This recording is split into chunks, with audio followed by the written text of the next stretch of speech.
सुप्रभात प्यारे बच्चों। घर पर रहें, स्वस्थ रहें। आपके अच्छे स्वास्थ्य की ईश्वर से मंगल कामना करती हूँ। आज बच्चों मैं आप लोगों को रस पढ़ाने जा रही हूँ। आपको मालूम ही होगा कि आपका जो व्याकरण का कोर्स है उसमें आपका रचना के आधार पर वाक्य भेद आएंगे, रस आएंगे, वाच्य आएंगे और पद परिचय आएंगे। आज बच्चों जो मैं रचना के आधार पर वाक्य भेद तो आप पढ़ चुके हैं। आज जो मैं पढ़ाने जा रही हूँ वो है रस। अच्छा, रस आते ही आप लोगों को लग रहा होगा कि मैम कहीं किसी फलों के रस के बारे में तो बात नहीं कर रही हैं। नहीं बच्चों, आज जो आप पढ़ने जा रहे हैं रस। रस का शाब्दिक अर्थ होता है आनंद। आनंद यानी कोई हम काव्य पढ़ते हैं और काव्य को पढ़कर या सुनकर हमारे हृदय में जो आनंद का भाव उत्पन्न होता है वो रस कहलाता है, काव्य को पढ़कर। और रस काव्य की आत्मा कही जाती है। देखिए आप, रस का शाब्दिक अर्थ है आनंद।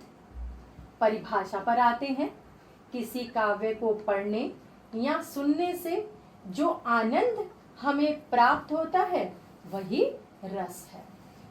रस काव्य की आत्मा है। रस की सबसे प्रचलित परिभाषा आचार्य भरत मुनि हुए हैं, उन्होंने दी है। उनके द्वारा जो परिभाषा दी गई है वो बच्चों देखो क्या है।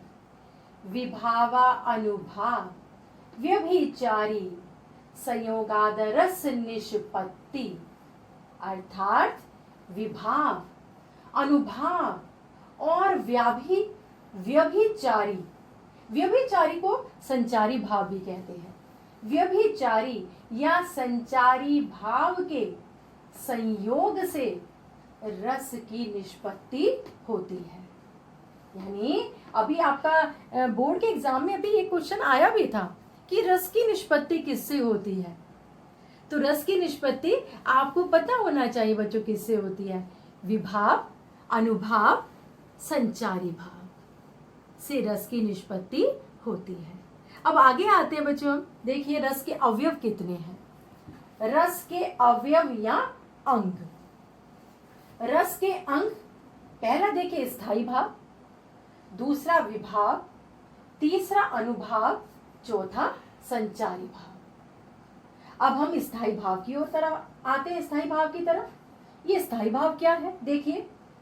जो भाव हमारे हृदय में बीज रूप में छिपे होते हैं परंतु किसी व्यक्ति, स्थान या समय को देखकर प्रकट हो जाते हैं, वे स्थायी भाव कहलाते हैं।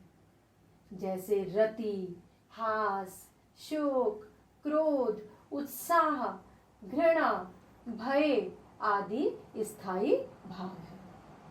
यानी अभी आपने रस के अवयव के बारे में बच्चों जानकारी ली। रस के अवयव कितने? 4 है। देखो, स्थायी भाव हो गया, अनुभाव हो गया, विभाव हो गया और संचारी भाव हो गया। स्थायी भाव क्या?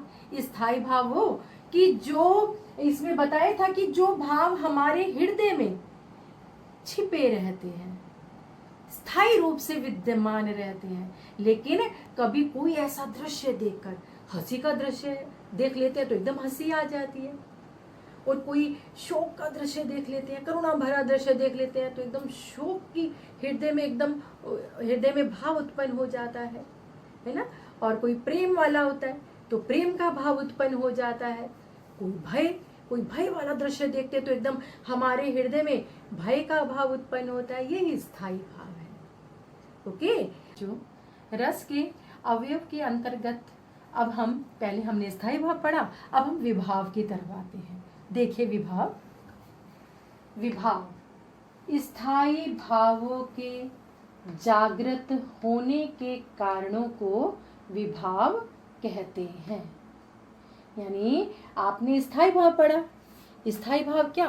कि जो भाव हमारे हृदय में बीज रूप में विद्यमान रहते हैं, स्थायी रूप से हमारे हृदय में विद्यमान रहते हैं, वो स्थायी भाव है।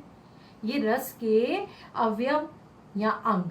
आपका क्वेश्चन आ सकता है बच्चे, बोर्ड में कैसे आ सकता है, देखिए कि होम एग्जाम या बोर्ड एग्जाम में कैसे आ सकता है कि रस के अवयव कौन कौन से हैं या रस के अंग कौन कौन से हैं। तो आप लोग बताएंगे कौन कौन से हैं। स्थायी भाव है, विभाव है, अनुभाव है, संचारी भाव या व्यभिचारी भाव। आपको ये कंठस्थ करना पड़ेगा।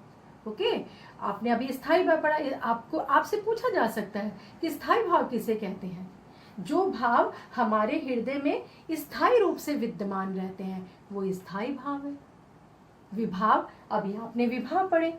विभाव क्या, विभाव कह रहे हैं कि स्थायी भावों के जागृत होने के कारण को, यानी हमारे हृदय में जो भाव है और उसका कारण क्या है, मतलब किस कारण से है, वो हमारा विभाव है। विभाव की संख्या 2 है। देखिए बच्चों, विभाव की संख्या 2 है। पहला आलंबन विभाव, जिन व्यक्तियों या पात्रों के कारण स्थायी भाव उत्पन्न होते हैं वो क्या कहलाते हैं, आलंबन विभाव कहलाते हैं। यानी जिन व्यक्तियों या पात्रों के कारण स्थायी भाव उत्पन्न होते हैं, कोई भी हो सकता है, नायक नायिका का वर्णन है और ऐसे करके, है ना। अब नेक्स्ट उद्दीपन में देखते हैं बच्चों। उद्दीपन विभाव, जिन वस्तुओं अथवा परिस्थितियों को देखकर स्थायी भाव तीव्र होने लगे उन्हें उद्दीपन विभाव कहते हैं। जैसे शारीरिक चेष्टाएं, चांदनी, एकांत स्थल, बगीचा आदि।